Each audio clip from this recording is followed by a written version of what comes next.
सन्नो विष्णुरुक्रमः नमो ब्रह्मणे नमस्ते वायो त्वमेव प्रत्यक्षं ब्रह्मासि त्वमेव प्रत्यक्षं ब्रह्म वदिष्यामि ऋतं वदिष्यामि सत्यं वदिष्यामि तन्मामवतु तद्वक्तारमवतु अवतुमामवक्तारम्।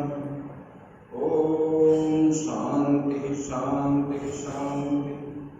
शङ्करं शङ्कराचार्यं केशवं बादरायणं सूत्रभाष्यकृतौ वन्दे भगवन्तौ पुनः पुनः। ईश्वरो गुरुरात्मेति मूर्तिभेदविभागिने व्योमवद्व्याप्तदेहाय दक्षिणामूर्तये नमः।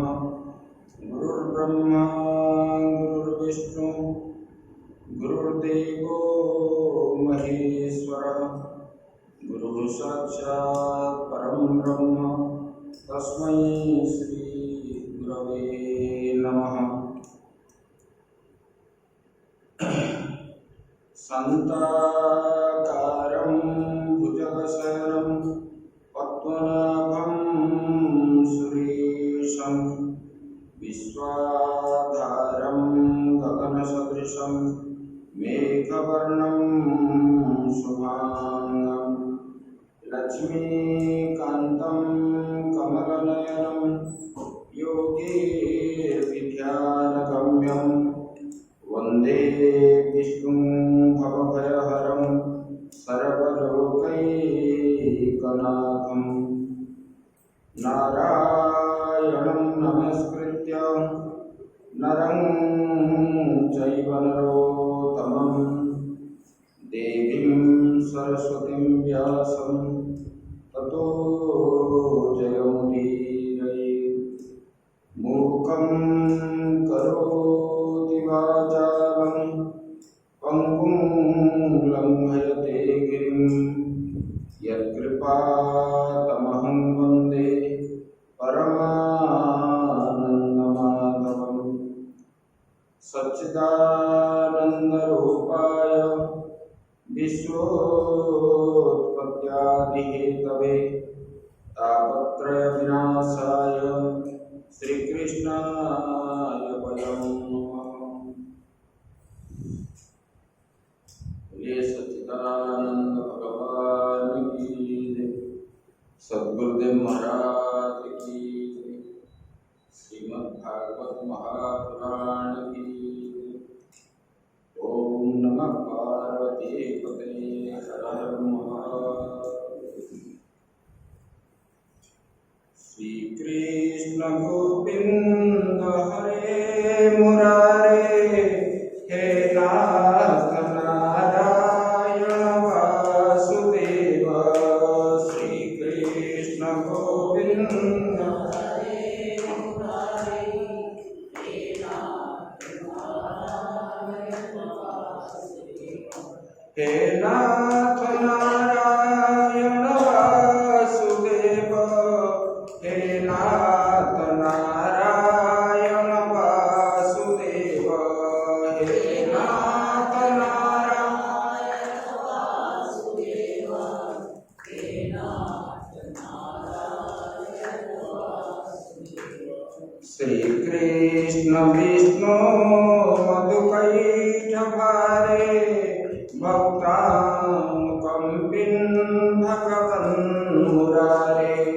त्राय स्वमंके सबलोकनाथ गोविंद दामोदर माधवेति। श्री कृष्ण गोविंद हरे हे नाथ नारायण वासुदेव। हे नाथ नारायण वासुदेव। हे नाथ नारायण वासुदेव।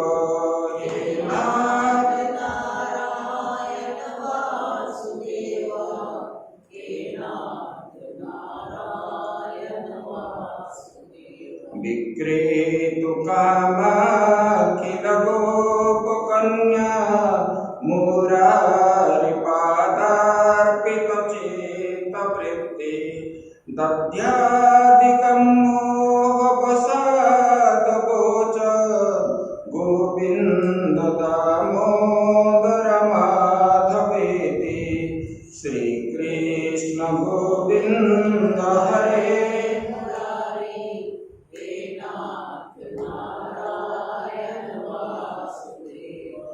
हे नाथ नारायण वासुदेव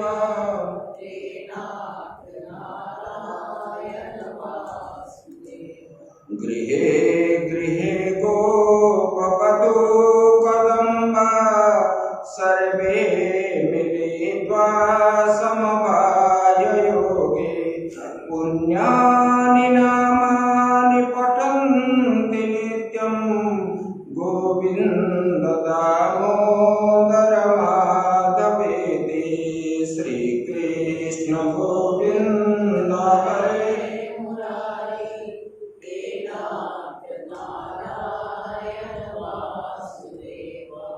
हे नाथ नारायण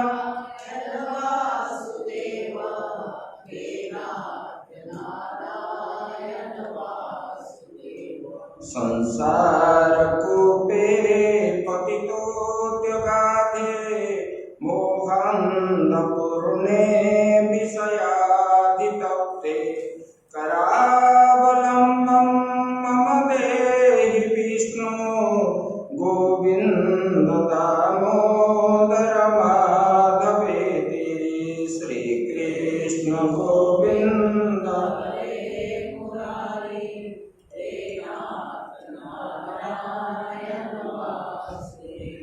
हे नाथ नारायण वासुदेव हे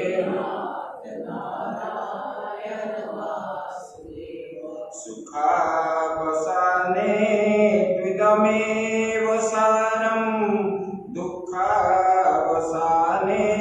त्विदमेव गेयं देहावसाने त्विदमेव जाप्यं गोविन्द दामोदर माधवेति श्रीकृष्ण गोविन्द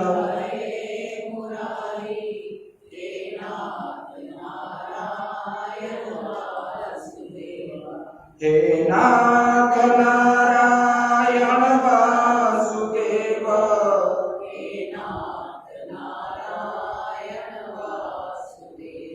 श्रीकृष्ण राधा परगोकुलेश गोपाल गोवर्धननाथ विष्णु जिह्वे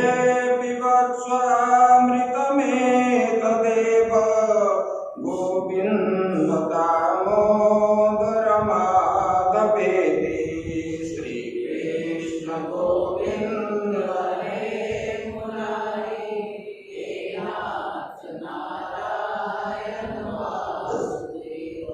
हे नाथ नारायण वासुदेव हे नाथ नारायण वासुदेव श्रीकृष्ण गोविन्द हरे मुरारी हे नाथ नारायण वासुदेव बोलिए सच्चिदानंद भगवान की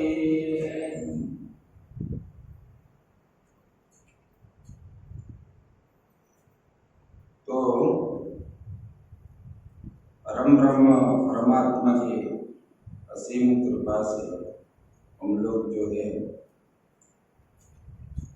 श्रीमद् भागवत की कथा पुण्य अवसर पर प्राप्त हो रही है। तो कल तक हम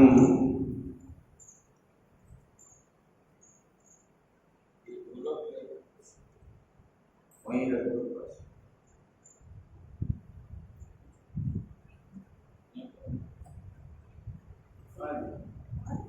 हाँ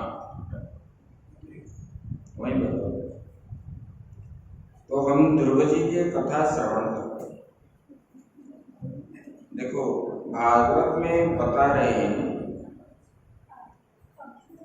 ये मनुष्य जन्म जो है परमात्मा की प्राप्ति करना है। जब तक हम परमात्मा की प्राप्ति नहीं करेंगे तब तक ही ये मनुष्य जन्म जो है पाना बेकार है। क्योंकि जब तक अपने को नहीं जानोगे,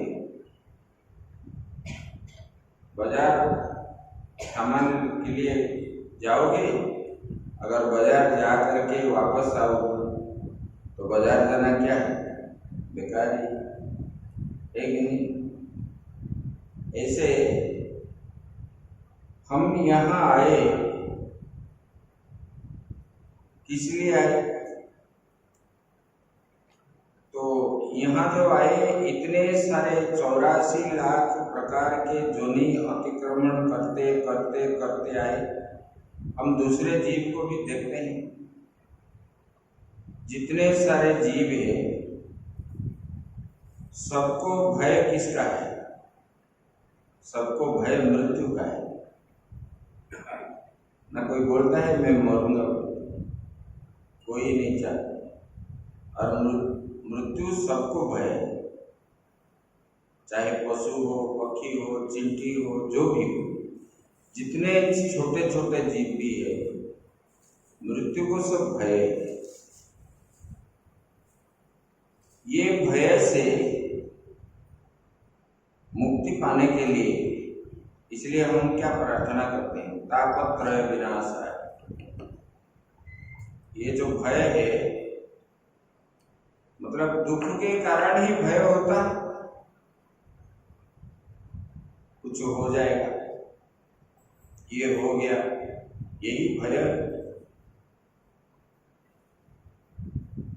तो इसलिए हम प्रार्थना क्या करते हैं? तापत्रय विनाशाय।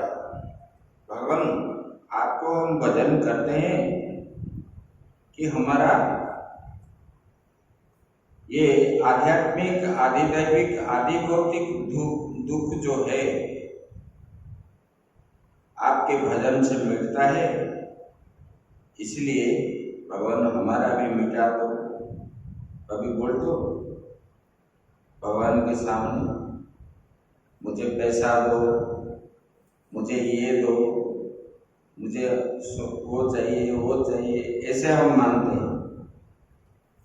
लेकिन भक्त जो होते हैं भगवान को क्या मांगते हैं? भगवान हमको मुक्ति चाहिए, ये संसार आना जाना दुख है, यहाँ जन्म लेना भी दुख है, ये दुख ही दुख है। तो भगवान इसलिए भगवान ने भी बताया, बोले कि यह संसार क्या है? अनित्यम अशुभम लोकम। इस लोक में कभी सुख भी नहीं है और ये लोक भी नित्य नहीं है। इसलिए भगवान हमको इस संसार से पार कर लीजिए। तो बोलते हैं दुर्लभो मानुषो देह देहिनां क्षणभंगुर तत्रापि दुर्लभम मन्ये वैकुंठ प्रिय दर्शनम। बोले कि दुर्लभो मानुषो देह, ये मनुष्य शरीर मिलना दुर्लभ है। बोले कि क्यों? बोले कि कर्म के अनुसार तो जन्म होता है। जैसे जैसे हम कर्म करेंगे कर्म के अनुसार हमारा जन्म होता है। जैसे जैसे बीज के अंकुर हम बोएंगे उसी प्रकार फल देगा पेड़ पौधे होकर के। हम इमली लगाएंगे तो आम तो नहीं मिलेगा, इमली ही मिलेगा। ऐसे जैसे कर्म करेंगे इस प्रकार मिलेगा। इसलिए ये मनुष्य जन्म मिलना कठिन है। और जब मिल गया, बोले कि अगर मिल गया तो इसको भी नित्य ना समझो। जैसे जल के अंदर बुदबुदे होते हैं ना जल में, और इस प्रकार हमारा आयु है, अभी है, 1 सेकंड के बाद हम क्या होंगे कोई बता नहीं पाए। तो देही नाम क्षणभंग, मतलब इस क्षण है, अगले क्षण क्या होगा कोई बता नहीं सकता। हम मिट भी सकते हैं और जी भी सकते हैं। इसलिए हर समय जो है हम जीने पर भी हमारा पीछे क्या है, काल जैसे मृत्यु खड़ा है।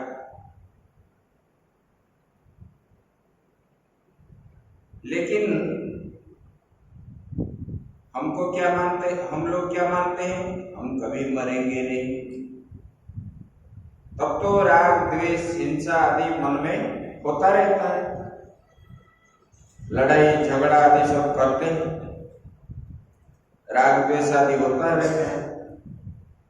हम अगर ये जानेंगे अरे हमारा पीछे तो काल है, तो हम ये राग द्वेष छोड़ करके क्या करते, भगवान का भजन करते। बोले कि मनुष्य जन्म मिलना भी कठिन है। मान लो मिल भी गया, ये निश्चित भी नहीं है इतना दिन रहेंगे कि हर दिन रहेंगे कि ये अभी है, कल रहेंगे कि नहीं रहेंगे, ये भी गारंटी नहीं है। तत्रापि दुर्लभम मन्ये, बोले कि मिलना भी कठिन है और मिलने पर भी रहना भी कठिन है। और क्या है, बोले कि इसी जीवन में वैकुंठ प्रिय दर्शनम, वैकुंठ प्रिय दर्शन मतलब भगवान का प्रिय कौन होते हैं, भगवान का अत्यंत प्रिय कौन होते हैं, भगवान का प्रिय है भक्त होते हैं। और भगवान के भक्तों का दर्शन मिलना भी कठिन है। इसका मतलब साधु संत आदि मिलना, बोले कि ये संतों का मिलना भी कठिन है।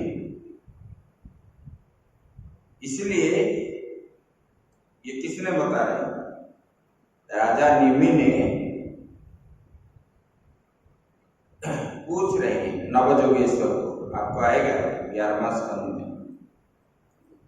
तो बोले कि ये शरीर मिलना कठिन है, मिलने पर भी ये रहना भी कठिन है, और मान लो रह भी गया तो इसमें संतों का मिलना भी कठिन है। संतों क्यों मिलेंगे, बोले कि ये संत जो है, ये संत के द्वारा ही जीव क्या करता है, इस भवसागर से पार होता है।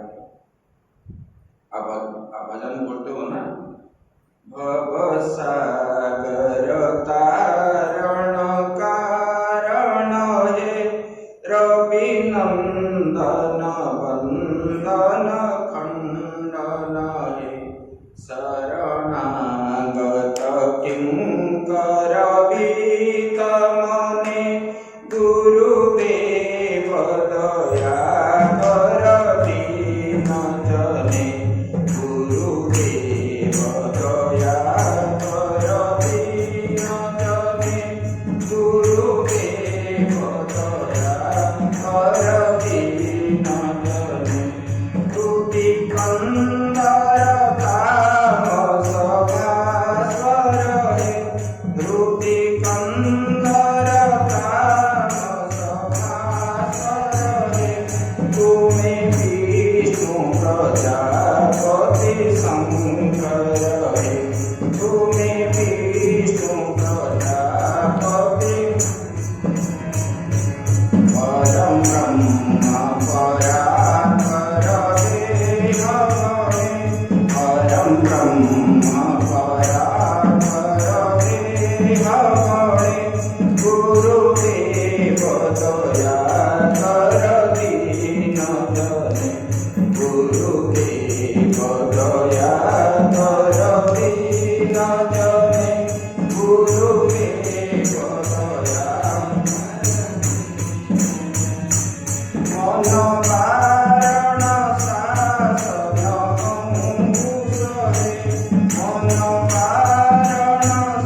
संत क्या करते हैं?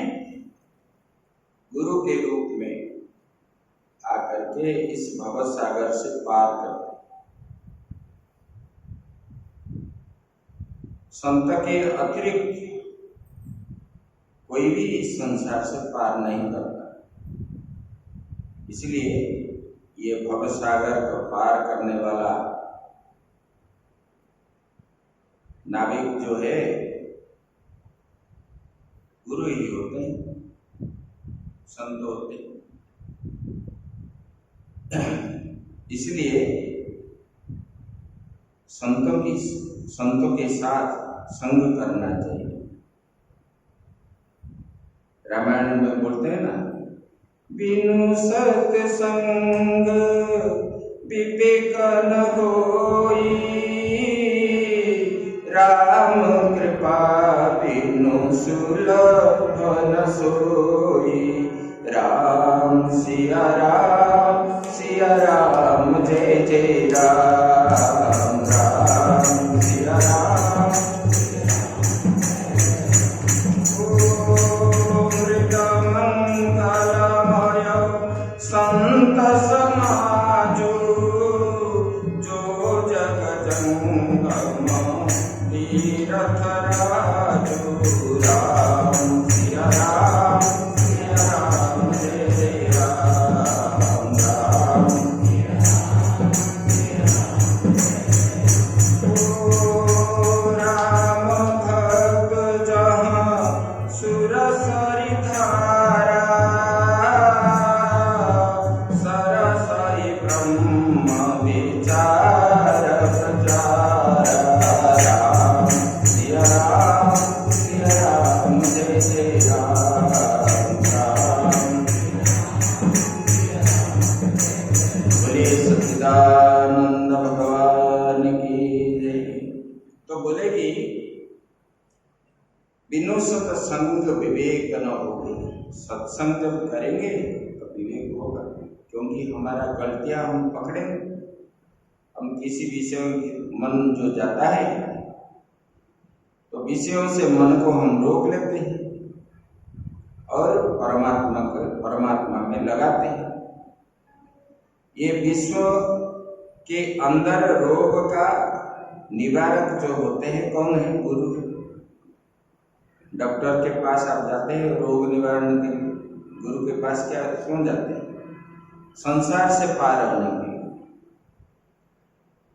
बोले कि ये संसार सागर का निवारण करने वाला डॉक्टर जो है गुरु, उनके पास जाओगे, बोलते हैं ना, राम भक्त जहां सुरसरी धारा, जैसे गंगा जी के जल सबको पवित्र करते, ऐसे भगवान के भक्त जो है संत लोग जहां जहां जाएंगे वहां का मिट्टी पवित्र हो जाती है। और वो धूल लगने से, हनुमान चालीसा में क्या पढ़ते हो, श्री गुरु चरण सरोज रज निज मन मुकुर सुधार। मन क्या है? मुकुर के समान, मतलब दर्पण के समान। ये दर्पण के अंदर ऊपर क्या लगा हुआ है? धूल लगा हुआ है। अगर दर्पण में धूल जम जाए तो मुख दिखाई पड़ेगा, परछाई नहीं दिखता है, तो उसको पोंछना पड़ता है। बोले कि ये मन रूपक दर्पण में जो मेल लगा हुआ है जन्म जन्मांतर के, गुरु के रज लगने पर ये क्या हो जाता है? परिष्कार हो जाता है। वरणौ रघुवर विमल जसु जो दायक फलचारी। ये गुरु की कृपा होने पर ही परमात्मा प्राप्त होते हैं और धर्म अर्थ काम मोक्ष चार पुरुषार्थ को जीव प्राप्त होता है। इसलिए संतों का दर्शन करना, संत के पास बैठना, संत के पास उठना, प्रश्न पूछना, यही जीव का कर्तव्य होना चाहिए। गोपियों ने भगवान का ही गुणगान करते थे हर समय, नित्य निरंतर। अभी आया ना, विक्रेतु कामा खिल गोप कन्या मुरारी पादार्पित चित्त वृत्ति। उनका चित्त वृत्ति किसमें था? भगवान में था। वो दूध दही माखन में उनका बेचने के लिए तो बाजार गए हैं, और बाजार में भी उनका मन किसमें है? उसका मन जो है दूध दही माखन में है। इसलिए वो क्या बोलते थे? दूध लो दही लो, इस प्रकार नहीं बोलते थे। गोविंद लो, गोपाल लो, माधव लो, ऐसे ही वो बोल करके बेचते थे, गोविंद दामोदर माधव। मतलब उनका कर्म करने पर भी उन्होंने भगवान का नाम से कभी विच्युत नहीं होते थे। जो कर्म भी करते थे, ये कर्म में भगवान को जोड़ते थे। यही है वास्तविक योग। भगवान को जोड़ने से योग युक्त गीता में आया है, आप लोग सुने। बोले कि योग में युक्त करना चाहिए। बोले कि भगवान को अपने के साथ जोड़ना ही योग है। और जब आप जोड़ लोगे तब आप क्या है? कल्याण ही, आपका जीवन धन्य हो गया और कुछ नहीं चाहिए संसार में। मान लो कि आपको सब कुछ प्राप्त हो जाएगा, आपका इच्छा हर समय पूर्ति हो जाएगी, आप शांति हो जाओगे? कभी शांति नहीं होगी। चाहे आपको धन संपत्ति पुत्र पुत्रादि सब प्रकार के उपाधि आदि सब भी मिल जाए, फिर भी आप जो है कभी आपको सुख नहीं मिलेगा। सुख किसमें है? बोले कि भूमैव सुखम। वही परमात्मा को भूमा भी बोलते हैं, वही परमात्मा में ही सुख है, क्योंकि वो सुख स्वरूप है। उसी में ही सुख हमको मिलेगा। बाकी सांसारिक वस्तु में एक भी वस्तु में कभी नहीं मिलेगा। इसलिए माता सुरुचि ने जो बोले उनको, जाओ भगवान का भजन करो, तब जो है मेरे गर्भ में उत्पन्न होगे, आप वो क्या करोगे, ना पिता के गोद में बैठने को लायक होगे। ध्रुव जी को ये पिता वो तो समझे नहीं, लेकिन रो रो करके जब हम अपने पिता के गोद में बैठ नहीं पाए, तब उन्होंने आकर के माता के पास रोने लगे। माता जी बोले, छोटी माँ ने जो बोली है वो सही है। बोले कि ये संसार में करने कराने वाला जो है सब वही भगवान ही है, उनके अतिरिक्त इस संसार में कोई भी करने वाला नहीं। इसलिए हे ध्रुव, तुम उनके शरण में जाओ, सब सुख देने वाला और जो है वो मिल जाए तो आपको क्या और कुछ कमी नहीं रहेगा, सब अपने आप को प्राप्त हो जाएंगे। रिद्धि सिद्धि आदि जितने हैं सब अपने आप को प्राप्त हो जाएंगे, भगवान का दर्शन हो जाएगा। इसलिए इस सांसारिक वस्तु में लड़ाई झगड़ा करने से फायदा क्या है? आनंद में रहो, भजन करो, भगवान को मन अर्पण कर दो। ध्रुव जी जिद करके चले गए, कम दिन में उनको भगवान प्राप्त भी हो गए और भगवान को दर्शन भी किया और वापस आए, पिता माता से मिले।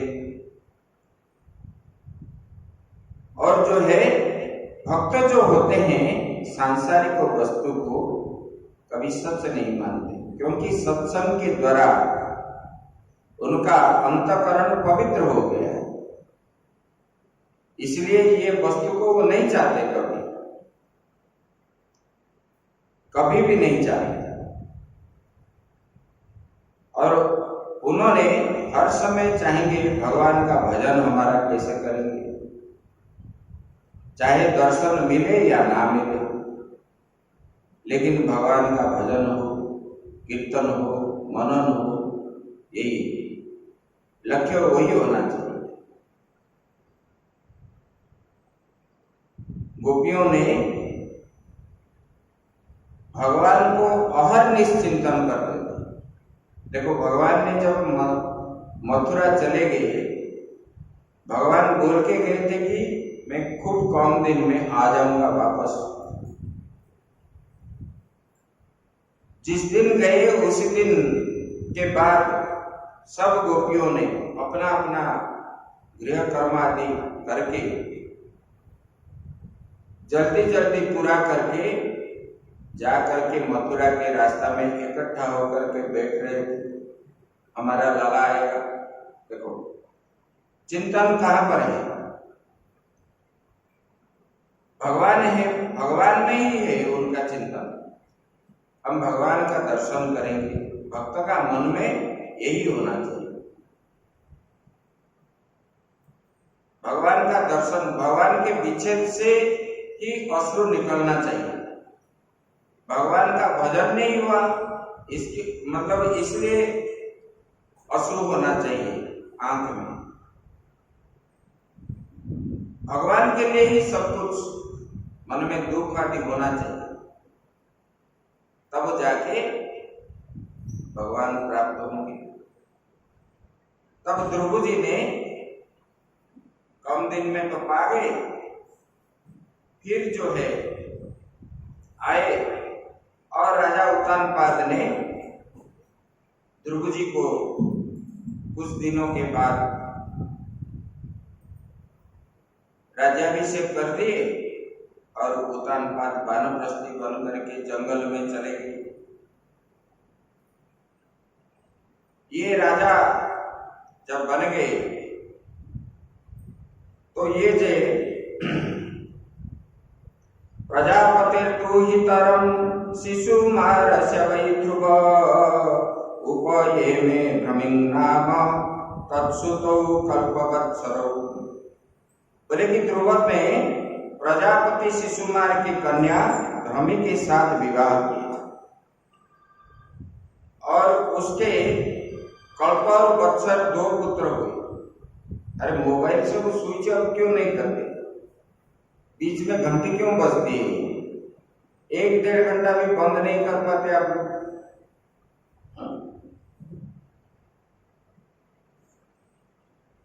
बोले कि इन्होंने कल्प और बत्सर 2 पुत्र भी, और एडा नाम की दूसरी भार्या से इनका 2 पत्नी थी। एक भ्रमी, दुहे, 2 जो है वो इला। उससे प्रजापति वायु की पुत्री थी, और उससे उत्कल नाम का एक पुत्र हुआ, एक कन्या उत्पन्न हुई। ध्रुव के भाई जो था ना उत्तम, ये राज्य काल में एक दिन शिकार खेलने गया, और जब शिकार खेलने गए तब वहां जाते जाते जक्षों के स्थान में पहुंच गए, और कोई जक्ष ने इनको मार दिया। जब मार दिया, ध्रुव ने भाई को ना देखे, बाद में पता चला कि जक्ष ने उनको मार दिया। तब ध्रुव ने अपने भाई का बदला लेने के लिए उन्होंने अलकापुरी को आक्रमण कर दिया, जक्ष नगरी को। वहीं का राजा जो है कुबेर है, जक्षों के राजा। और वहां जाकर के ध्रुव बड़े पराक्रमी थे, और जक्षों के साथ उनका घोर युद्ध होने लगा। जब युद्ध होने लगा तब जक्षों भी कम नहीं है, उनको तो आसुर विद्या मालूम है। उन्होंने आया, मतलब इतने बाण छोड़े उन्होंने,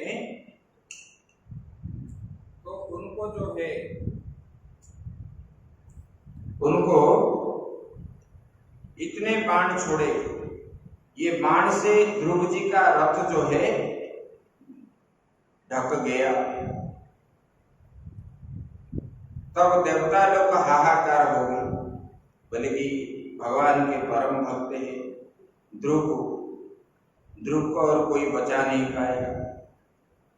तब ध्रुव ने उनका प्रत्यस्त्र करके सब एक बाण में काट दिया। फिर ध्रुव, उन्होंने मायावी अस्त्र प्रयोग किए जक्ष ने, और आकाश धुंधला हो गया, और वहां पर आकाश से पत्थर, मल, मूत्र, पूज, रक्त आदि वर्षा होने लगी।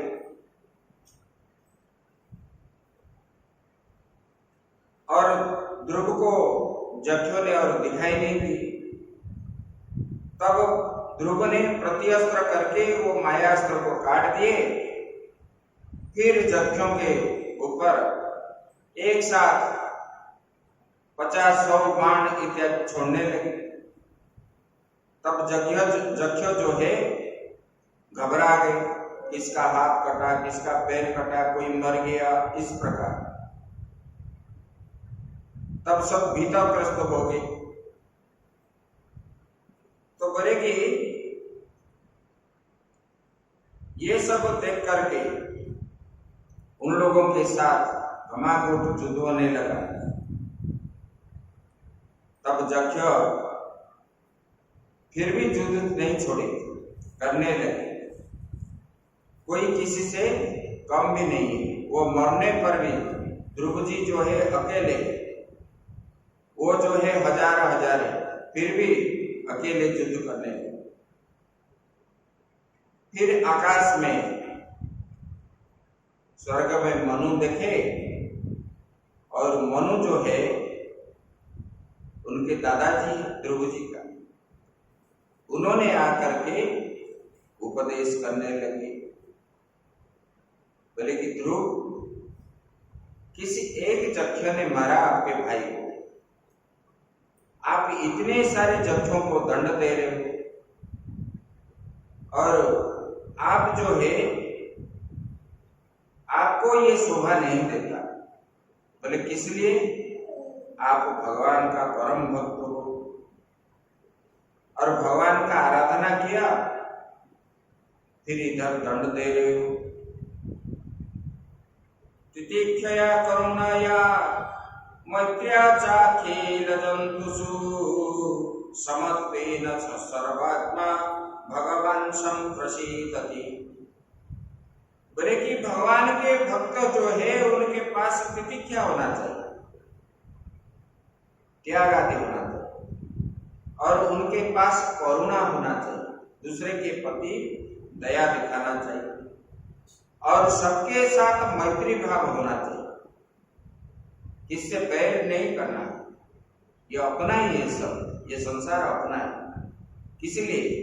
ना मेरे अंदर जो बैठा है उनके अंदर भी वही बैठा है, मेरे से वो अलग ही नहीं है, ऐसे भावना मन में होना चाहिए।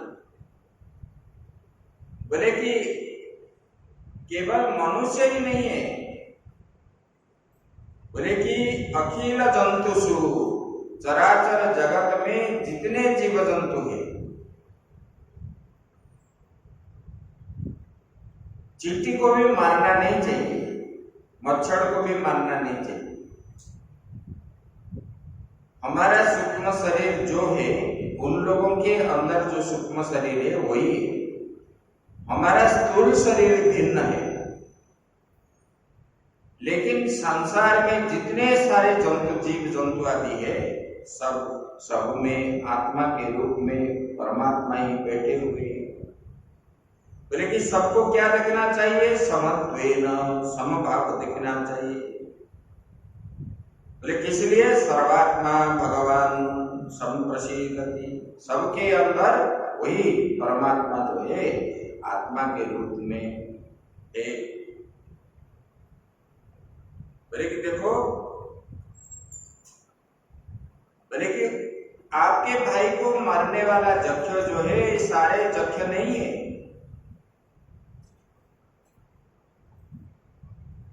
बोले कि इसमें आपको क्रोध करना नहीं चाहिए। बोले कि ये विश्व का सृजन, पालन और सारण, जो संहार करने वाला वही परमात्मा ही होते हैं, हमारा ये अधिकार नहीं है। बोले कि देखो, आप जब 5 वर्ष के थे तब उसी परमात्मा को आप दर्शन किए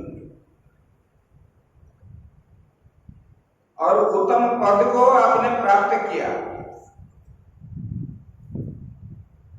उत्तम पद को प्राप्त करने पर भी आपके मन में ये राग द्वेष होना भक्त के लिए ये अच्छा नहीं है। जब ऐसे समझा बुझाए मनु जी, तब ध्रुव जी वहां पर युद्ध बंद कर और भय से जख्य ध्रुव के सामने नहीं आ रहे थे। उनके दूसरे जख्यों ने ध्रुव जी के साथ युद्ध किए। जख्य ने मतलब कुबेर ने नहीं किया। तब उन्होंने आकर के जख्य को बोला कि आप धन्य हो, भगवान का भक्त है, आप इतने पराक्रमशाली हो। तब ध्रुव जी ने उनको प्रणाम किए और जख्य कुबेर ने बोले कि ध्रुव जी आप मांगो कुछ वर मांगो।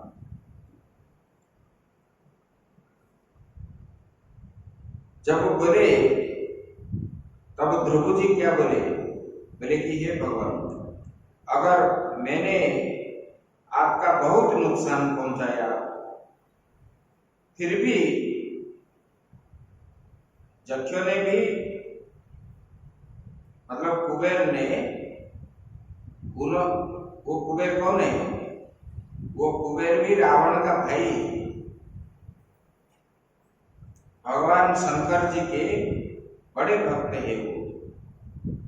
वो बहुत दिनों तक उन्होंने भी तपस्या किया था शंकर भगवान। तो शंकर भगवान ने उनको ही स्वर्ण लंका दिए थे, माता पार्वती और शंकर भगवान। कुबेर को दिए थे, रावण ने उनसे छीन करके ले गया और जख्य ने जाकर के वहां अलकापुरी में रहा। कहा? बद्रीनाथ के बद्रीनाथ के ऊपर है, वो जख्यों का स्थान है। तो बोले कि ये जख्य ने जब वर देने के लिए बोले, तब ध्रुव जी बोले कि भगवान, अगर आप देना चाहते हो, मेरे ऊपर कृपा करना चाहते हो, तो मुझे ये वर दीजिए, जब तक मेरा शरीर है,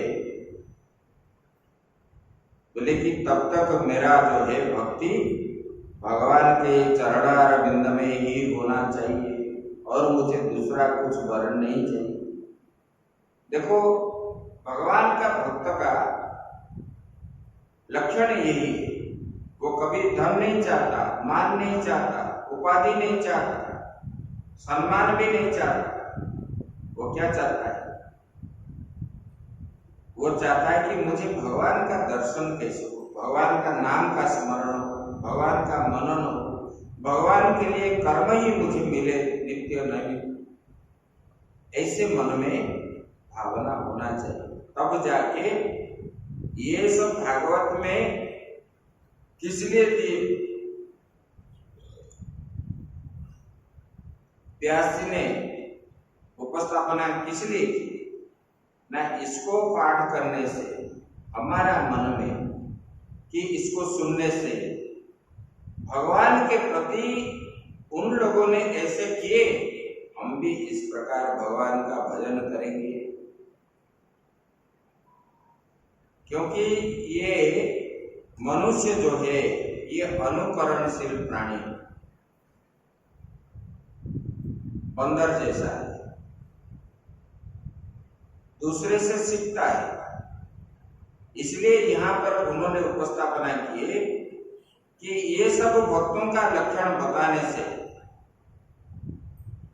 श्रीमद् भागवत में भगवान का गुणगान नहीं हुआ है, भगवान के परम भक्त का गुणगान हुआ।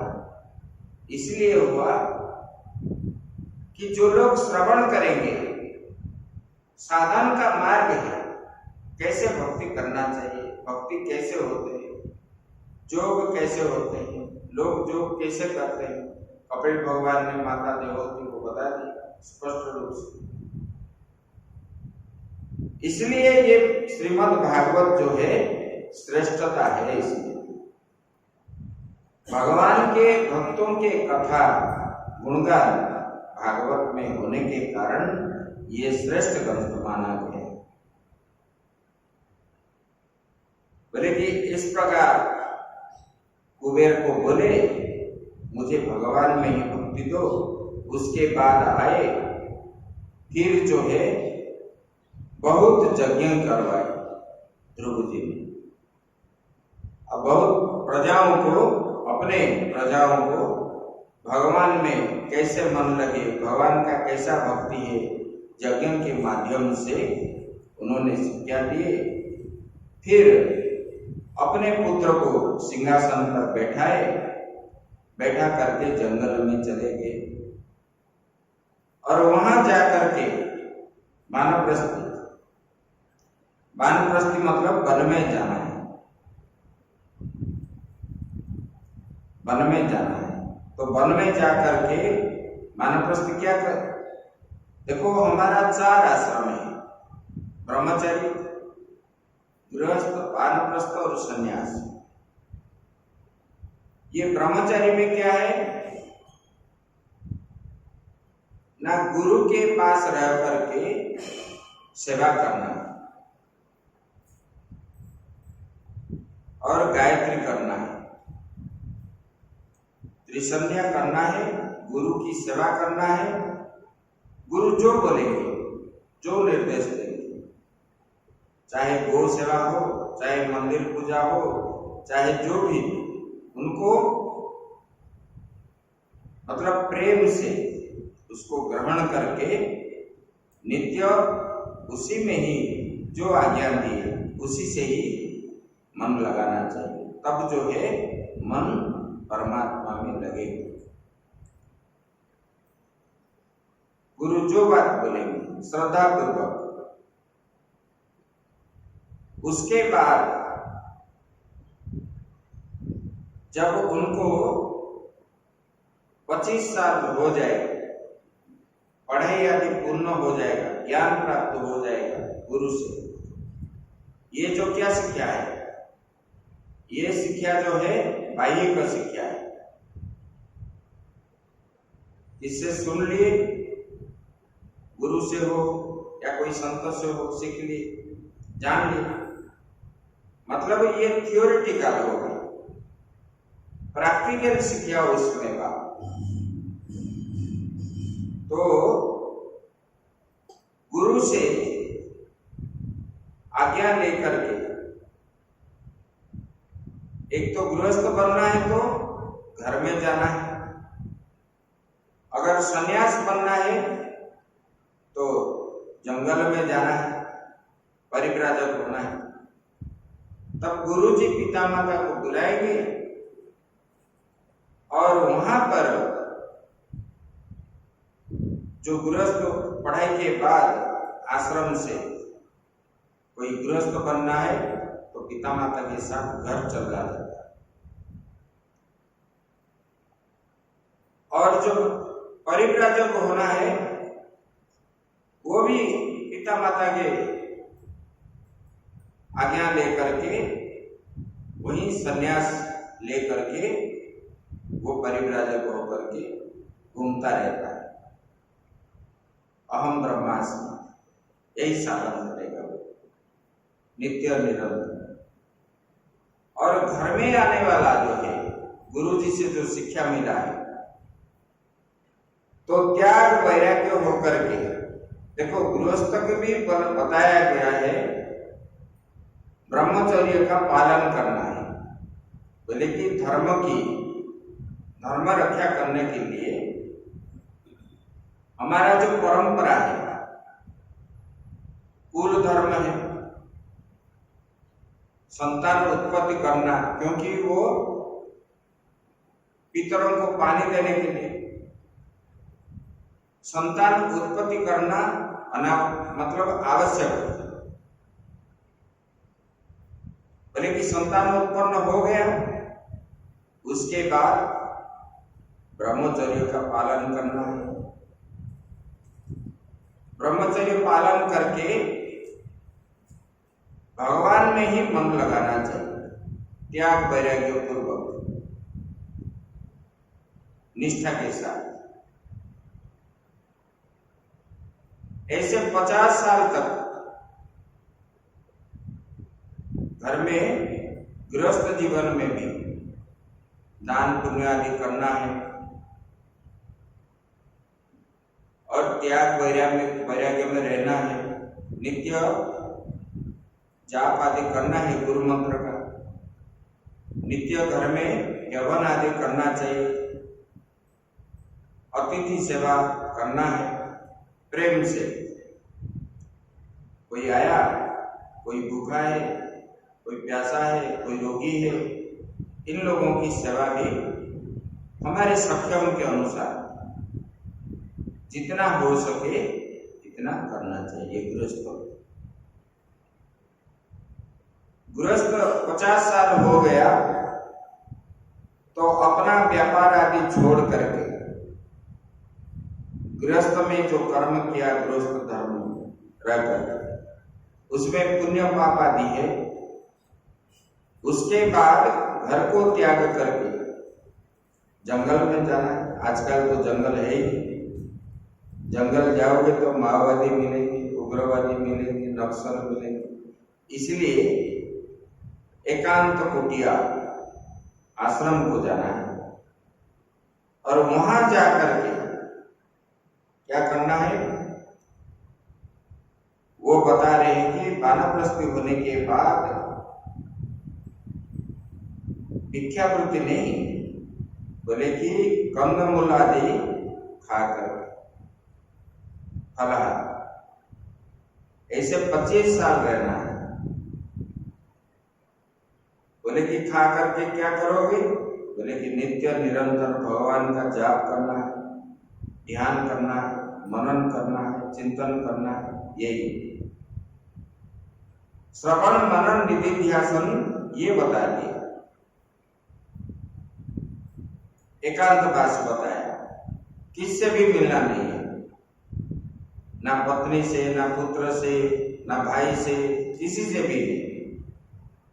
सगे संबंधी या कोई दूसरे वाले लोग भी आए, उससे भी नहीं मिलना है। मिलने पर मन क्या है, संसार की ओर चला जाएगा। इसलिए एकांतवास होता है। ऐसे करते करते अपना किया हुआ जो पुण्य पाप आदि कर्म कट जाता है। 1 2 दिन 5 दिन 1 साल में नहीं कटता है, दीर्घ दिन तक करना है। इसलिए अपना जीवन को 100 साल बताया गया है। 25-25 4 भाग हुआ। ब्रह्मचारी में 25, गृहस्थ में 25, वानप्रस्थ में 25 और सन्यास में 25। फिर जो है ऐसे रहते रहते फिर सन्यास लेना है। सन्यास हो करके घूमना है। परिव्राजक आज यहाँ हो, कल कहाँ जाओगे, लिस्ट नहीं बनेगा। कल हम अमुक फलाना गांव जाएंगे, फलाना गांव जाएंगे, ये लोग लेने आएंगे, इस प्रकार नहीं। बोले कि सन्यासी को एक तो परिव्राजक होना है, नहीं तो एक आश्रम में रहना है। आश्रम में रहने वाला क्या है, ना आश्रम में ही रहना है, और आश्रम में रह करके वो क्या है, अपना उपदेश देना है।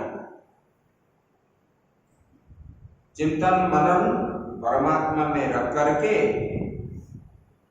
लोगों के अंदर परमात्मा के प्रति भक्ति भाव कैसे जागृत हो, इसी प्रकार विषय को पठन पाठन के माध्यम से लोगों के वितरण करना है समाज में।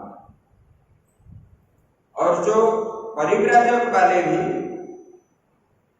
जाएंगे, जिस गांव में रहेंगे, उनको भी मना है, घर में नहीं रहना है, किसी मंदिर में रहना है, किसी आश्रम में रहना है, कहीं रहना है तो 1 रात जो रुकेंगे, नहीं तो गांव के बाहर ही रहना है, भिक्षावृत्ति करके खाना है। और वहां भी कोई मिल गया तो उनको परमात्मा की प्राप्ति के लिए जो साधन चाहिए, उसी साधन को बताना चाहिए। आपको आएगा कि 11वां स्कंद, तो ये है वानप्रस्थ। और ध्रुव जी ने वानप्रस्थी बन करके गए, वहां सब कुछ त्याग दिया, राजपाट सब कुछ छोड़ करके, और खूब कम वस्त्र भी नहीं रखना चाहिए। कौपिन में रहते हैं कोई कोई मां ऐसे। तो ध्रुव जी ने भी इस प्रकार रहे, त्रिसंध्या किए, और करते करते बहुत दिन हो गया। उसके बाद ऊपर से एक दिन संध्या करके उठ रहे थे, देखे एक दिव्य रथ आ रहा है उनके तरफ, वहां जहां पर रहते थे। और उनके अंदर जो है 2 व्यक्ति को देखे, सुनंद और नंद नामक के 2 पार्षद भगवान के, 4 भुजा वाले, हाथ में शतचंद्र गदा पद्म आदि। और उन्होंने ये पार्षदों को हाथ जोड़ करके प्रणाम भी की। तब वो पार्षदों ने उनको बोले, ही राजन तुम्हारा कल्याण हो। बोले कि हम आए हैं आपको लेने के लिए। तब ध्रुव जी समझ गए। तब उन्होंने मृत्यु के सिर पे पैर रख करके इसका मतलब ये जो स्थूल शरीर है, ये स्थूल शरीर को त्याग करके, मृत्यु को भय न करके, सूक्ष्म शरीर से निकल आया और तब जो है ये रथ में गए। और रथ में जब चढ़े, रथ चलने लगा, तब जो है उन्होंने पूछने लगे, बोले कि हे भगवान, आप तो मुझे ले आए, मेरा माता रह गई, उनको भी साथ ले लेते। सुनीति। तब सुनंद और नंद ने बोलने लगे, आगे वाला रथ जो जा रहा है आपके माता की है। तब ध्रुव जी आनंद से गदगद हो गए और ध्रुव को लेकर के ध्रुवलोक में छोड़ दी। जब ध्रुवलोक पहुंच गए ध्रुव ने, तब वहां पर उनके मन में दुख हुआ। बोले कि मैंने भगवान का तपस्या किया और भगवान का भजन करके भगवान को कम दिन में ही प्राप्त हो गया, लेकिन भगवान को मैंने मुक्ति ना मांग करके बड़ा गलती मैंने किया। तो भगवान ने मुझे ये जो है दे दी, ध्रुवलोक प्रदान की। और ध्रुव जो है अभी तक वो ध्रुवलोक में भगवान का भजन ही कर रहे हैं। सुबह सुबह आप जो है 3 बजे के बाद सप्तर्षि मंडल के अंदर ही आप देखोगे एक तारा है, उसको हम ध्रुव तारा बोलते हैं। और सब ऋषियों से ऊपर लोग जो है वही ध्रुव लोग। ऐसे ये गया। उसके बाद ध्रुव के वंश में ये जो है अंग हुए। ये अंग जो है अपुत्रिक था और उन्होंने अश्वमेध यज्ञ आदि करवाया।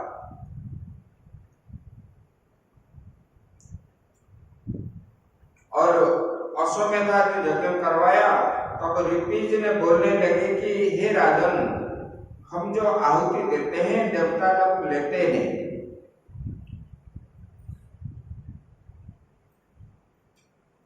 तो उनके मन में दुख हुआ। फिर जो है आचार्य के साथ बात किया, तो आचार्य ने बोले कि देखो, पूर्व जन्म में आपने कुछ कर्म किए होंगे, इसकी वजह से देवता लोग आपका ग्रहण नहीं करते, इसलिए ये यज्ञों को परिवर्तन करके पुत्रेष्टि यज्ञ करवाते हैं। जब पुत्रेष्टि यज्ञ करवाए, तब कुछ समय के बाद यज्ञ कुंड से एक दिव्य पुरुष निकले, एक खीर के पात्र लेकर, और राजा को दिए, और राजा ने रानी को दिए। रानी जब वो प्रसाद खा गए, तब उसी से एक पुत्र उत्पन्न हुआ जिसका नाम है बैल। बड़े उदंड था, इसको मारना है, पीटना है, ऐसे बचपन में ही दूसरे बच्चे को लेकर के कुएं में डाल देते, इसका घर तोड़ते। ऐसे दुष्टामी देख करके राजा के मन में बड़ा दुख हुआ। जब मारपीट आदि करने लगे, तब राजा बोले कि मैं अगर बता के जाऊं तो ये लोग मुझे छोड़ेंगे नहीं, और यहां रहेंगे तो हमको शांति नहीं मिलेगा। तो उन्होंने क्या किया, रात्रि में उठ करके, किसी को पता ही नहीं, और जंगल में चले गए। इतने दूर चले गए, कोई उनका ठिकाना नहीं पाया। सुबह उठ करके लोगों ने देखे तो राजा नहीं, तब फिर ढूंढने लगे, मिले नहीं। तब अंग ने बोले कि भगवान का बड़ा कृपा हुआ जो कि मुझे ऐसे वाले पुत्र प्रदान किए। जब ये पुत्र अगर मुझे नहीं देते, मैं ये राज्य विषयों को भी मैं नहीं छोड़ता, ये राजपाट में ही रहता संसार में।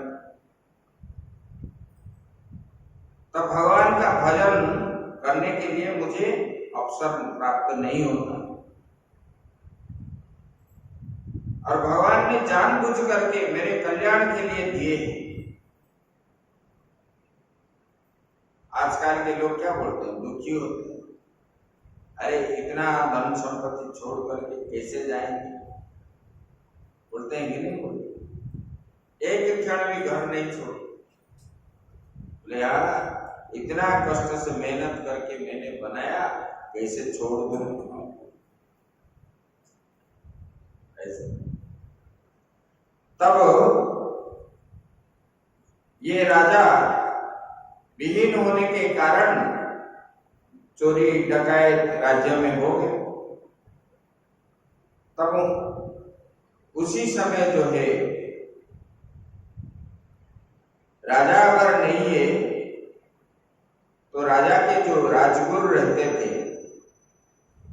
पंडितों ब्राह्मण ये सब राजसभा में रहते थे। तब उन्होंने सोचने लगे अभी राजा नहीं है, राजा नहीं रहने के कारण अराजकता हो गया, तब चोरी डकैत ये सब वृद्धि होने लगा। तब अभी जो है हम बैल को राजा बनाए। बैल का स्वभाव पता है, सवाल एव पुरुषो माता महामनुव्रत अधर्मासुद्भवं मृत्युम तेना भवधार्मिक। बोले कि ये बैल ने धनुष बाण लेकर के सबको मारता था, जंगल में घुमा करता था और दीन प्राणियों को मारता था। इस प्रकार उनका स्वभाव था। और पंडितों ने सोचे इनको हम राजा कैसे बनाएंगे। फिर भी जब अराजकता हो गया तब उनको राजा बना दिया। जब राजा बना दिए तब ब्राह्मणों ने यज्ञ आदि करने लगे। तब उनको डांट फटकार लगाया। देखो शास्त्र में आया है, धर्म करने पर ही सबको सब कुछ प्राप्त होता है। धर्मेण राज्यम लभते मनुष्य स्वर्गम च धर्मेण नर प्रयाति। अगर हम धर्म करेंगे, धर्म के बल पर ही हमको जो है सब कुछ प्राप्त होता है। धर्म के बल पर स्वर्ग प्राप्त होता है, धर्म के बल पर आयु प्राप्त होता है, कीर्ति प्राप्त होती है और तपस्या भी प्राप्त होता है और मोक्ष को भी जीव प्राप्त करता है। ये ब्रह्म पुराण में आया है। इसलिए धर्म जो है सबको धर्म करना चाहिए, लेकिन धर्म करने पर बाधा विघ्न बहुत आएंगे, उसको सहन करना पड़ेगा। ये भगवान का परीक्षा है। तब जो है इनको जब राजा बना दिए, उन्होंने ब्राह्मणों ने जब यज्ञ किए और ब्राह्मणों को ये बोलने लगा, बेल बोला कि आप कितना मूर्ख हो, यज्ञ कर रहे हो, क्योंकि मैं राजा हूं, मेरे पास ही सब देवता विद्यमान है और मेरे ही नाम से हवन करना चाहिए। और राजा ही विष्णु का रूप होता है। ऐसे ऐसे बोलने लगे। तब अधर्म की बात जब बोलने लगे तब ये पंडितों ने गुस्सा हो गए और उन लोगों का एक हुंकार निकला शरीर मतलब मुख से। उसी हुंकार से बेन जो है बैठा था सिंहासन पर, सिंहासन के साथ ही धरती में लौट पड़ा। तब उनकी माता जो है, तो ब्राह्मणों ने जब देखे बेन सिंहासन से गिर पड़ा तब वो उड़ करके सरस्वती नदी के किनारे चले गए। तब उनकी माता जो है सुनीता, उनको लेकर के वो जो है बेन का शव को लेकर के एक बड़ा वाला तेल कढ़ाई के अंदर डाल दिया। तब ये पंडितों ने जो जंगल में चले गए, याग यज्ञ करने लगे। फिर देखे अराजकता हुआ है, चोरी डकैत धर्म का कोई ये नहीं रहा। तब उन्होंने चिंतित होने लगे, अरे राजा कैसे बनाएंगे, नहीं तो सृष्टि अराजकता हो जाएगी, प्रजा जो है अधार्मिक हो जाएंगे, अधर्म की ओर उनका मन जो है दौड़ेगा। जैसे अभी का व्यवस्था है, अभी जैसे लोग जैसे अधर्म की ओर ज्यादा जाते हैं, इसी प्रकार स्थिति बन गया था वहां। तब फिर आपस में बात किए और सब पंडित आए, राज दरबार में प्रवेश किए और बोले कि बेन के शरीर को लाओ। और जब लेकर के मंत्री परिषद आदि आए, मंत्र पाठ आदि करके बेन के जांघ को मंथन किए। जब मंथन किए उसी से निषाद राज उत्पन्न हुआ और उनका जो है उच्चता कम है, नाक जो है चपटा है, बाल चोटी जो है वो पूरा ताम्र वर्ण का है और देखने में काला है, मतलब राजा के लिए वो लायक नहीं। तब उन्होंने पूछने लगा, हे गुरुवर मुझे आज्ञा किया है। तब बोले कि तुम जाओ जंगल का राजा हो। तब उन्होंने जंगल के अंदर गए और वहां पर निवास करने लगे। उससे भील आदि जो है ना वही निषाद, और ये बेन के संतान है, क्षत्रिय। उसके बाद पंडितों ने बेन के दो भुजाओं को मंथन करने किए।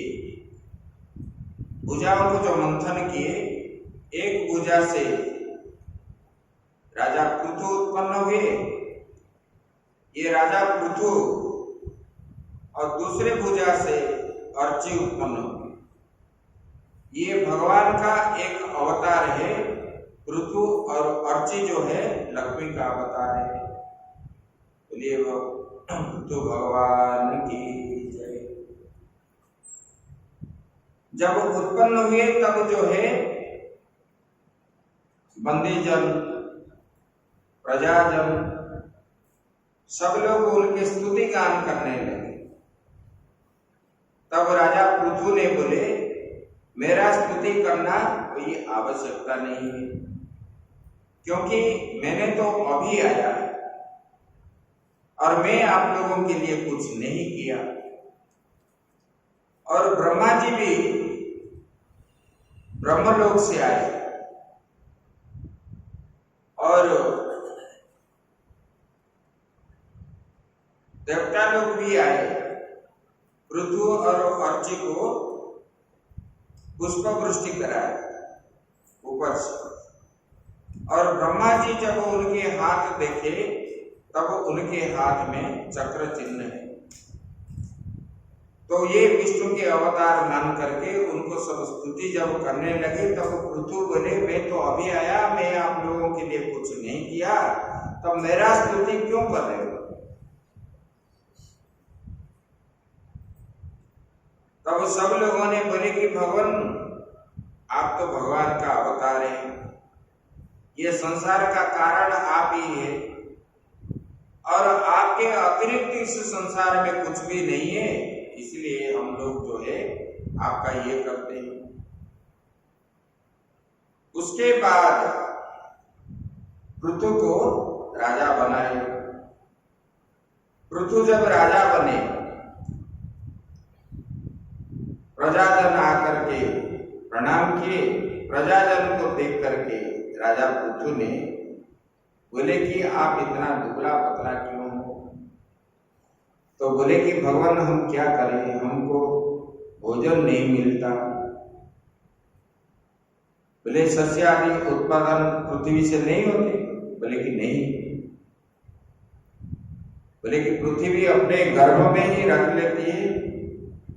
तब राजा पृथु को बड़ा क्रोध आया, धनुष बाण लेकर के दौड़ने लगे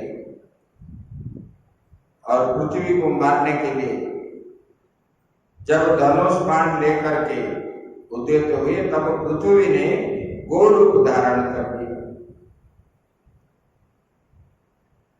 और उन्होंने भागने लगी और पृथ्वी उनके पीछे पीछे भागे। तब कुछ समय भागने के बाद फिर उन्होंने बोलने लगी, बोले कि भगवान आप तो स्वामी हैं और ये अबला के प्रति आप इतना निष्ठुर भाव क्यों होते हैं? क्योंकि स्त्री को मारना पाप होता है। प्रहरन्ति न वै स्त्रीषु कृतागस्त्वपि जन्तवः किमुत द्विधा राजन् करुणातिनवत्सला। बोले कि पामर प्राणी भी, जो पामर भी होते हैं, निष्ठुर होने वाले प्राणी, जो ज्यादा पाप करने वाले पामर बोलते हैं उन्हें। बोले कि वो भी मनुष्य कभी स्त्री को हाथ नहीं उठाता। स्त्री को जो मारता है, शास्त्र में आया, बोले कि उनके पास धन नहीं रहता, दरिद्रता आ जाता, उसी घर में दरिद्रता और वंश का उच्छेद हो जाता है। जिस घर में स्त्री को हाथ उठाते, बोले कि भगवान आप मुझे मारने के लिए आए, मैं क्या करूं? तो बोले पृथु ने बोले कि तू माया है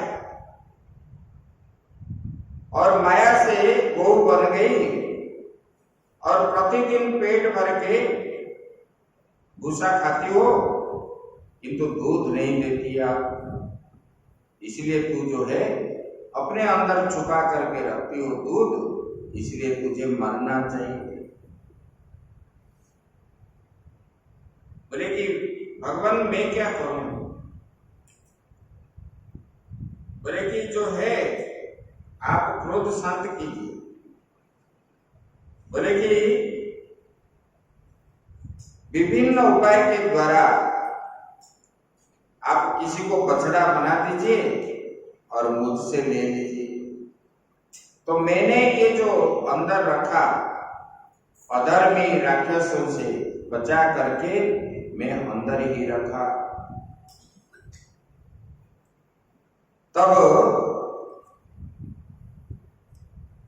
ये गौ रूपी गौ से, पृथ्वी रूपी गौ से सब बछड़ा बन गए। ब्रह्मा जी बछड़ा बन के भेद निकाले और देवताओं का मतलब बृहस्पति बछड़ा हुए, उससे ये निकले। इंद्र को बछड़ा बना करके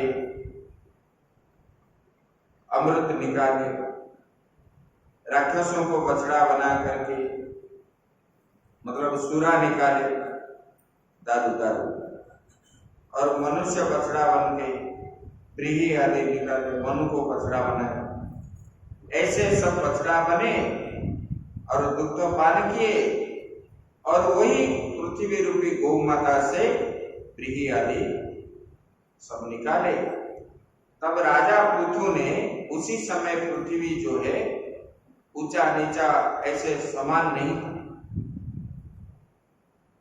और पृथु जो है इस पृथ्वी का पहला राजा है, और उन्होंने खुद ही हल जोत करके समान पृथ्वी को समान किया, समतल किया, और लोगों को कैसे लोग मतलब सस्य आदि उत्पादन कर पाएंगे, इस प्रकार जलाशय का व्यवस्था भी की, पानी का व्यवस्था, और ये जो है व्रीहि का व्यवस्था, धान गेहूं आदि सस्य जो है बीज होते हैं उसका व्यवस्था सब किए। तब प्रजाओं ने ऐसे सस्य उत्पादन करके खा पी करके सुस्त हो गए। तब राजा भी खुश है, प्रजा भी खुश है। बोले कि उन्होंने प्रजाओं को नित्य प्रजाओं को सत्संग कराते थे, जैसे हम लोग कर रहे हैं। अपने काम संपन्न होने के बाद राजा पृथु प्रजाओं के साथ प्रजाओं को मतलब आध्यात्मिक ओर से लेते थे, और उन्होंने एक बार सोचे 100 अश्वमेध करेंगे। तब 100 अश्वमेध की बात जब सोचे, तब उन्होंने अत्रि आदि मुनि को बनाए। जब ये यज्ञ का पूर्व था, तब जो है यज्ञ प्रारंभ की। 99 तक कोई बाधा विघ्न नहीं। जब 100 वाला यज्ञ आया, तब जो है इंद्र को बड़ा ईर्ष्या हुआ, और इंद्र ने छत्रों में धारण करके कभी महात्मा बन के, कभी कुछ बन करके आया, अश्व को चुरा लेकर के जा रहा था। तब अत्रि ने बोले कि अरे ये यज्ञ अश्व को ले रहा है इंद्र। तब ये अश्व का रक्षा करने वाला पृथु के बड़ा वाला पुत्र था, वो भी बहुत बलशाली था, और उन्होंने इंद्र के साथ युद्ध करके पहली बार ले आया, दूसरी बार भी ऐसे ले रहे थे। तब उन्होंने फिर अत्रि ने बोले, फिर दौड़ करके अश्व लेकर के आया। ऐसे बार बार लाने पर राजा पृथु ने क्रोधित हो गए। तब यज्ञ आदि छोड़ करके अपना धनुष बाण जब उठाए, तब अत्रि आदि मुनि जो थे बोले कि राजन, यज्ञ के अंदर बैठने वाले कर्ता जो होते हैं उसको क्रोध नहीं करना चाहिए, और ये जब खड़े हो गए तब जो है भगवान ने अग्नि से निकले, भगवान विष्णु, और उन्होंने उनके साथ इंद्र को लेकर के भगवान ने आए, और इंद्र जी ने भगवान विष्णु के पीछे, और भगवान को जब देख लिए तब राजा पृथु का क्रोध शांत हो गया। देखो, भगवान के पास जाने पर जीव के अंदर कुछ भी नहीं रहता है। भक्त जो है घर से चिंतन करके आता है, मैं आज जाऊंगा तो भगवान को ये बात बताऊंगा, ये बात बताऊंगा, ये बोलूंगा, ये बोलूंगा। लेकिन भगवान के सामने जब खड़ा हो जाता है तो सब भूल जाता है, और वापस होने के बाद घर में सोचता है कि अरे मैं तो ये मांगने गई थी और मांग नहीं पाया भगवान। तो ये जो है भगवान के पास जब भक्त पहुंचता है, उनके अंदर भगवान को दर्शन करने के बाद ये संसार है कि नहीं, घर है कि नहीं, द्वार है कि नहीं, संपत्ति है कि नहीं, ये सब भूल जाता है। लेकिन कुटिल जिसके अंदर है, वो तो कुटिल वाले तो भक्त कभी नहीं होते, उनके अंदर ही ये भाव नहीं आता। लेकिन भक्त के अंदर जो है ये भाव आता है, वो भगवान का दर्शन होने पर ये सब कुछ भूल जाता है। तो फिर भगवान ने बोले, राजन तुम इंद्र को क्षमा कर दो, और वो लज्जित होकर के मेरे पीछे खड़ा है। तब जो है राजा पृथु ने उनको गले भी लगाया, प्रणाम भी किए। उसके बाद भगवान ने बोले, राजन मैं वर देने के लिए तैयार हूं, आप कुछ मांग लो। बोले कि भगवान मैंने आपको क्या मांगू, सब कुछ तो मेरे पास है। अगर भगवान आप देना चाहते हो, बोले कि अगर देना चाहते हो, मेरा जो ये दो कान है, देखो भक्त का स्वभाव कैसा है, ये दो कान में इतना शक्ति दो,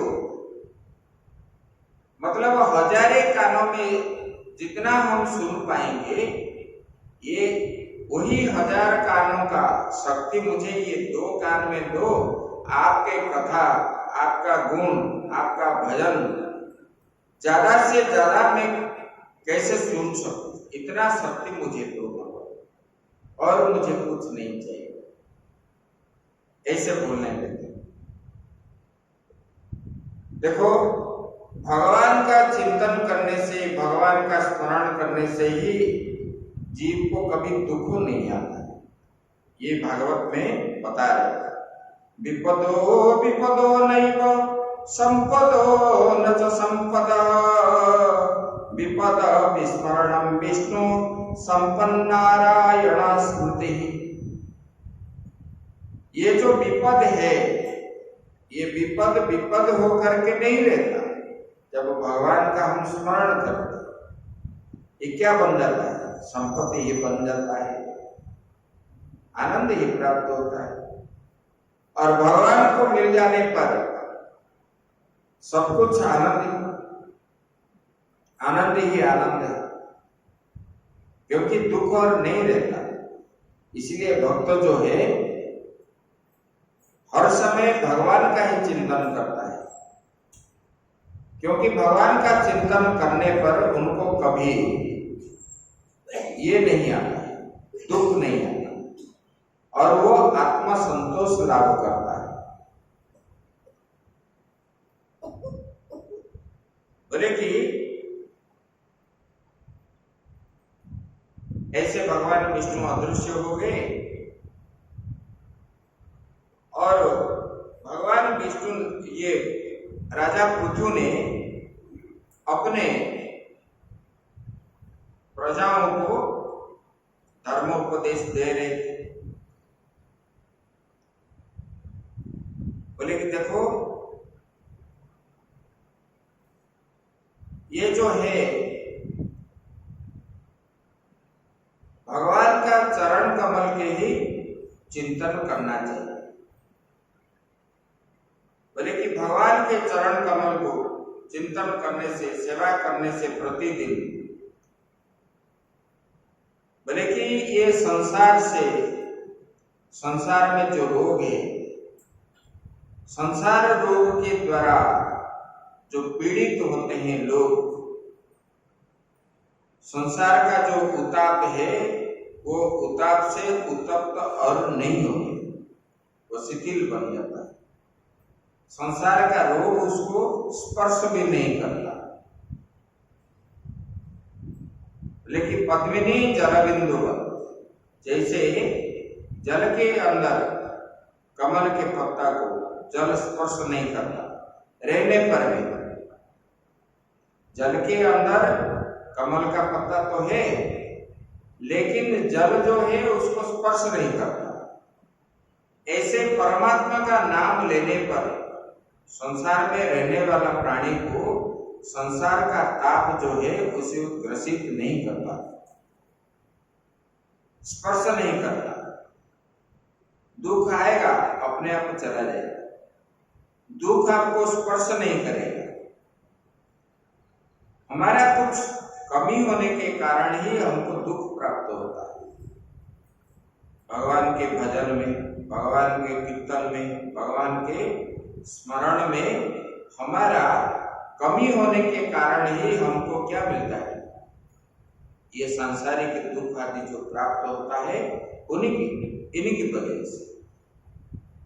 इसलिए नित्य निरंतर जो है प्रजाओं को बोल रहे थे, बोले देखो ये उपदेश कर, बोले कि नित्य निरंतर जो है परमात्मा के चिंतन करने से आपको जो है ये संसार का ताप जो है स्पर्श नहीं कर पाएगा।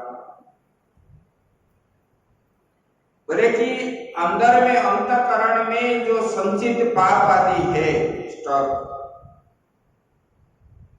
अनेक जन्म से है, हम लोग सृष्टि के प्रारंभ से, तब कितने जन्म हमको प्राप्त हुआ है, और इसके अंदर हम जो है ये शरीर धारण करके पाप पुण्य आदि कर्म बहुत किए। कितने जन्म का पाप जो है हमारे अंदर स्टॉक है। बोले कि ये संचित अंतःकरण में जो मल है, भगवान का नाम लेने से वो मल क्या हो जाता है? धो देते हैं। जैसे गंगा जल में स्नान करने से पाप जो है डुबकी लगाने पर वो पाप से मुक्त हो जाता है। ऐसे बोले कि ऐसे भगवान का नाम लेने पर गंगा जल जैसे पाप से मुक्त करा देती है, इसी प्रकार भगवान का नाम लेने पर जो संचित पाप आदि हमारे अंदर है वो सब धुल जाता है। आगे आया था ना तीसरे स्कंद में बताया, प्रविष्ट कन्नरन्देण स्वानाम भाव सरोरुहम। बताया भगवान का नाम कर्ण के अंदर जब प्रवेश करता है, अपने अंदर जो पाप है, संचित पाप, वो सब क्या हो जाता है? मिट जाता है, निकल जाता है। बोले कैसे? बोले कि जैसे शरद ऋतु के जल परिष्कार हो जाता है, वर्षा ऋतु में सलिलस्य तथा शरद। बोले कि जैसे बारिश के समय पानी जो है परिष्कार नहीं है, पानी के अंदर मिट्टी कीचड़ दिखता है, लेकिन वही पानी शरद ऋतु जब आएगा, शरद उसी में क्या है? परिष्कार है, उसमें और मिट्टी नहीं रहता। ऐसे भगवान का नाम श्रवण करने पर अपने अंदर जो पाप है, ये पाप को धूल देता है ये भगवान के नाम। इसलिए गुरु मंत्र और भगवान का सत्संग ये सब सुनते ही अपना जो किया हुआ कर्म के अनुसार तो अपने अंदर पड़ा हुआ पाप जो है क्या है?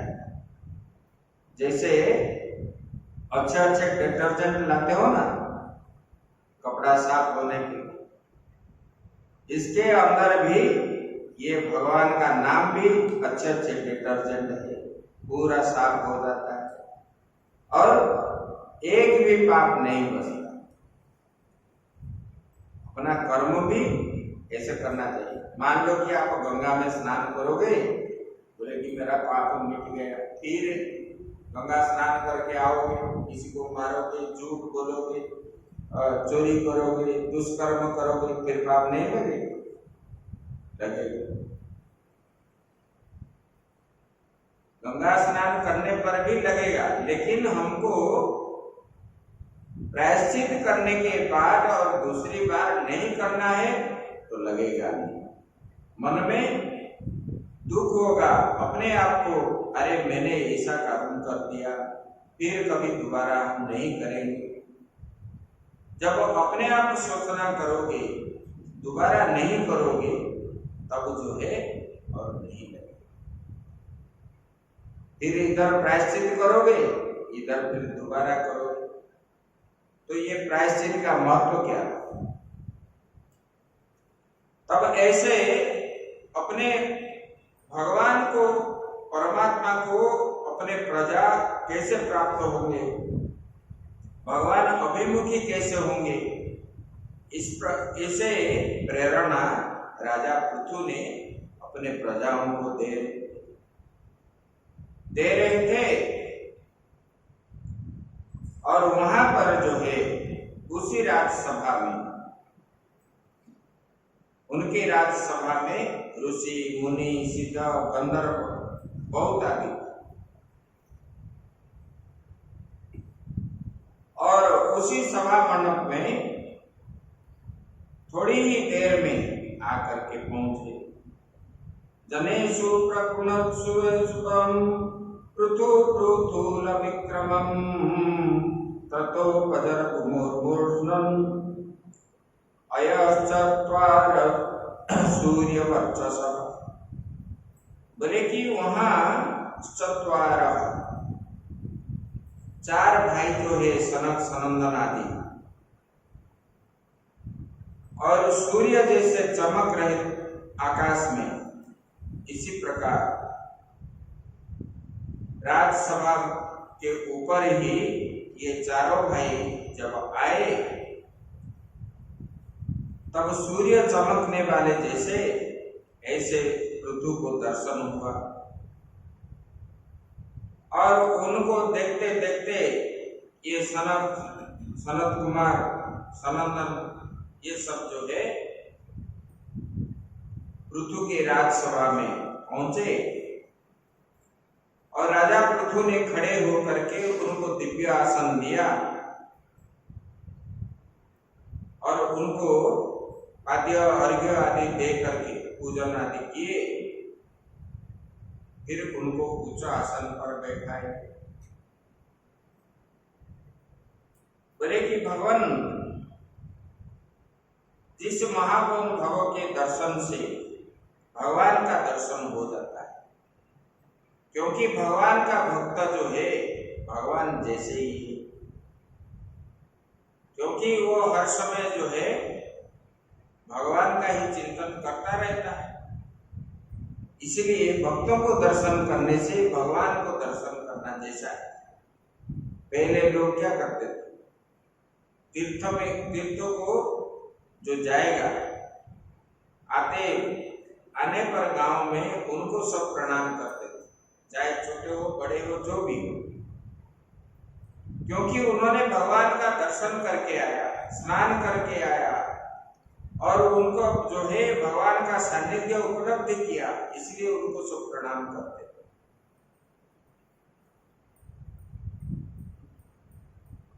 और पृथु ने सनक, ये चारों भाई को बोलने लगे, बोले कि भगवान,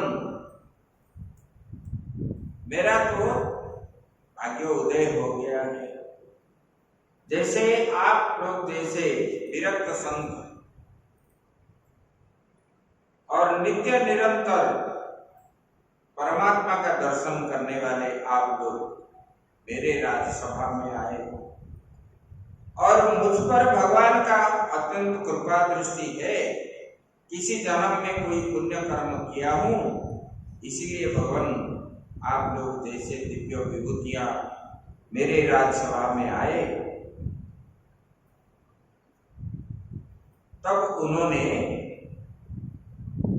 राजा पृथु के प्रति उन्होंने और प्रजाओं को उपदेश देने लगे।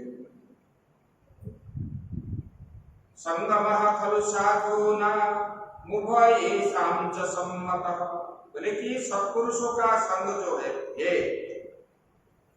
श्रोता एवं वक्ता दोनों के लिए हितकारक है। सुनने वाला और सुनाने वाला। जब कोई सत्पुरुष आ गया, साधु संत आ गए, उनका दर्शन करना मंगल ही मंगल है।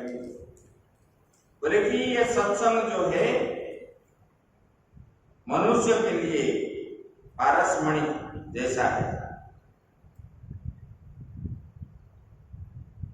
पारसमणि जैसा। बोले कि इसलिए अपना कल्याण चाहने वाले पुरुष को थोड़ा सा समय जो है निकाल करके प्रतिदिन सत्संग करना चाहिए। बोले कि ये सत्संग करने से क्या है, अपने अंदर जो इच्छाएं हैं ये इच्छाएं धीरे धीरे धीरे धीरे मिट जाएगा। इच्छा और नहीं होती, ना खाने को, पीने को, देखने को, घूमने को। ये अपने अंदर जो वासना है, ये इच्छा ही बंधन का कारण होता है। जैसे दर्पण के सामने कोई अस्वच्छ पदार्थ आप रखोगे तब आपका जो है परिचय नहीं दिखता।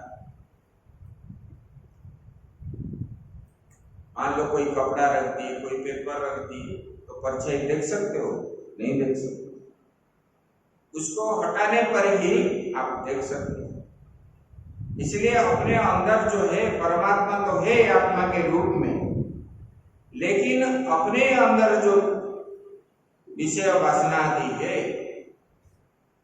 ये हमको परमात्मा के दर्शन के लिए प्रतिबंधक है। ये विषय वासना को हटाना है। तो इच्छा अगर करेंगे तब वो बंधन में फंसते हैं। इच्छा अगर नहीं करेंगे तो बंधन का बंधन ही नहीं, जीव को ना कहीं बंधन है। ये गुण के अनुसार बंधन होता है। जब सत्वगुण होता है आपके अंदर, तब आपका मन कहाँ पर पूजा पाठ भजन कीर्तन आदि में मन लगता है। जब रजोगुण आपके मन में हो जाता है, तब ये जो है अपने अंदर अच्छा अच्छा खाने पीने के शौक, घूमने का, ये सब मन होता है। और जब जो है तमोगुण होता है तो राग द्वेष हिंसा आदि होते हैं। इसलिए ये गुण को अपने अंदर गुण जो है सत्व गुण कैसे उत्पन्न होगा इसका प्रयास करना चाहिए। सत्व गुण कैसे होगा? तो संग के अनुसार होता है, सत्संगी के साथ मिलना है, बाह्य चीज को ग्रहण नहीं करना है। जिस वस्तु को हम लेने पर बंधन में पड़ेंगे, जैसे कि हम जानते हैं आग को पकड़ने से हमारा हाथ जल जाएगा, तो हम आग को नहीं पकड़ते। बोले कि ये सांसारिक वस्तु को लेने पर जिसमें बंधन होता है उसको त्याग देना चाहिए आग जैसे।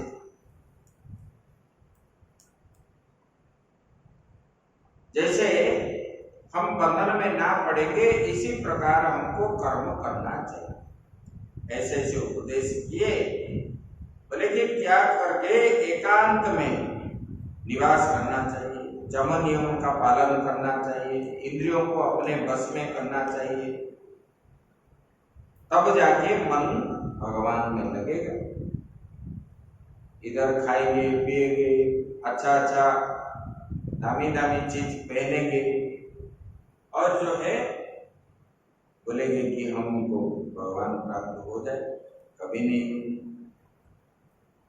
शरीर धारण किए ना, अन्न वस्त्र और घर की जरूरत जितना चाहिए बस इतना ही। लज्जा निवारण के लिए हम वस्त्र पहनते हैं, जिस वस्त्र से लज्जा निवारण हो उसी वस्त्र काम चलाओ करो, बस ऐसे ही। ना दामी भी हो ना कम भी हो, और हर समय मन में संतोष लाना चाहिए। अगर हम ये उपभोग की सामग्री अगर हम व्यवहार करेंगे तो मन कभी भगवान में नहीं लगेगा। आप इधर जितना सुन रहे हो, घर जाकर के जब सीरियल देख ले हो ना, तभी सब चला जाएगा, एक बार में ही सब चला जाएगा।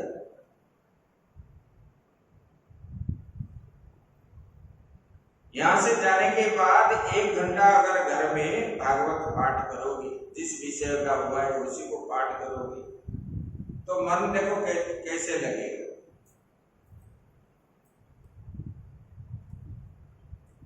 संध्या के समय घर में भगवान को आरती करना चाहिए। भले ही आपके पास कुछ हो या ना हो, भगवान तो बोलते कि नहीं मुझे ये सामग्री दो, ये सामग्री दो। भगवान तो बोलते हैं कि पत्रम पुष्पम फलम तोयम यो में भक्त्या प्रयच्छ। आपके पास हो तो दो, नहीं तो मुझे पत्ता भी दान करो, मैं संतोष हूं। फूल भी दो, मैं संतोष हूं। कुछ नहीं तो जल भी दो। अगर वो भी कुछ संग्रह भी नहीं कर पाया तो अपने मन को अर्पण कर दो, मानसिक पूजा करो, आंख बंद कर, तो भी मैं संतोष हूं। एक तो 54 प्रकार के भोग लगा, कोई मना नहीं करता। अगर नहीं है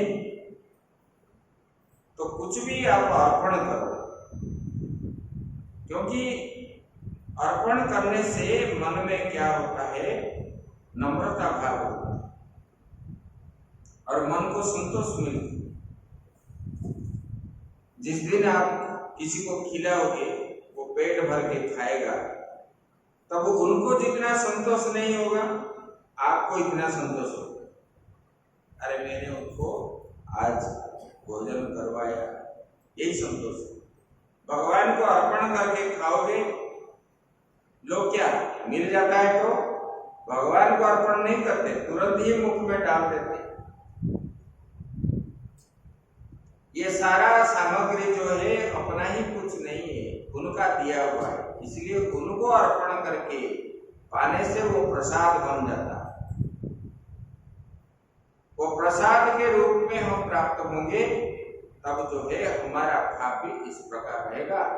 आगे की बात हम कल सुनेंगे। ओम पूर्णमदः पूर्णमिदं पूर्णात् पूर्णमुदच्यते पूर्णस्य पूर्णमादाय पूर्णमेवावशिष्यते। ओम शांति शांति शांति। बोल गए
पाता नहीं तुम होगी मुसीबत में बैठे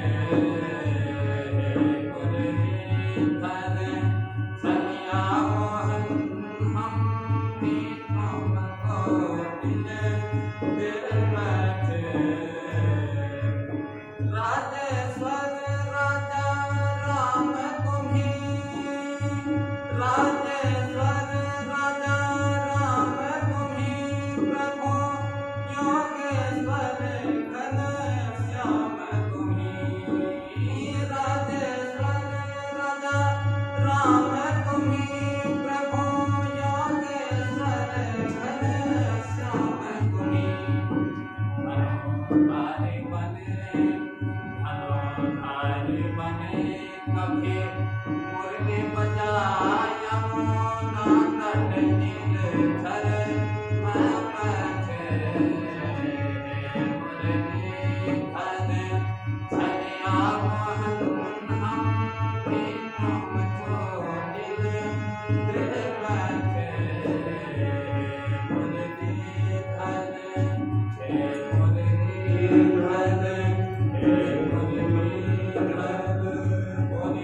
सच्चिदानंद भगवान की श्री राम जय राम जय जय राम श्री राम श्री राम जय राम जय जय राम श्री राम श्री राम जय राम